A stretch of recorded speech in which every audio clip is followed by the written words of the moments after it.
ஆண்டவரும் உலக இரட்சகருமாகிய இயேசு கிறிஸ்துவின் இனிய நாமத்தில் யாவருக்கும் என் அன்பின் வாழ்த்துக்கள்.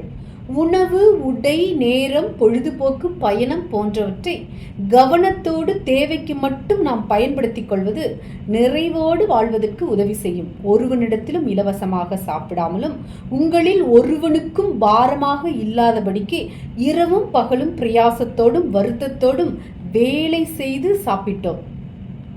மன நிறைவு என்பது ஆசையற்ற மனநிலையை குறிப்பதாகும். இருப்பதை கொண்டு நிறைவோடு வாழ்கின்ற வாழ்க்கைதான் மனநிறைவு. தேவையற்ற ஆசைகளை ஒரு மனிதன் அறவே விலக்கிவிட வேண்டும்.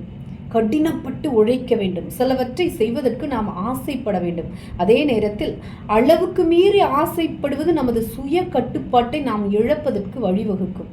புத்தர் சொல்வது போன்று ஆசையே அனைத்து துன்பங்களுக்கும் மூல காரணமாக இருக்கிறது.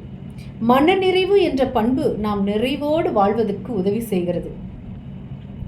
சீனாவை சார்ந்த ஞானி ஒருவருக்கு மோட்சத்தையும் நரகத்தையும் பார்ப்பதற்கான வாய்ப்பு கிடைத்தது. நரகத்தில் ஆண்களும் பெண்களும் சோகமாக இருந்தார்கள்.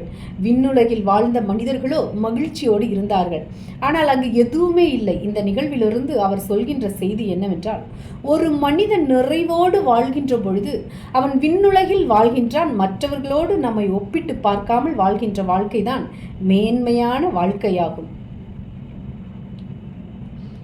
உணவு, உடை, நேரம், பொழுதுபோக்கு, பயணம் போன்றவற்றை கவனத்தோடு தேவைக்கு மட்டும் நாம் பயன்படுத்தி கொள்வது நிறைவான வாழ்க்கைக்கு நாம் வாழ்வதற்கு உதவி செய்யும். அடிப்படை தேவைகளுக்கு மட்டுமே ஆசைப்பட வேண்டும். எளிய வாழ்க்கை வாழ்வதற்கு எப்போதும் முயற்சி செய்ய வேண்டும். இன்றைய கால சூழ்நிலையில் வெளிநாட்டு பொருட்களுக்கு ஆசைப்படுகின்ற சூழல் மிக அதிகமாக காணப்படுகிறது. மேலை நாட்டு பொருட்களை விட இருக்கின்றதில் நிறைவோடு வாழ்கின்ற ஒரு நல்ல வாழ்க்கையை வாழ்வதற்கு நாம் முயற்சி செய்ய வேண்டும். நன்றி.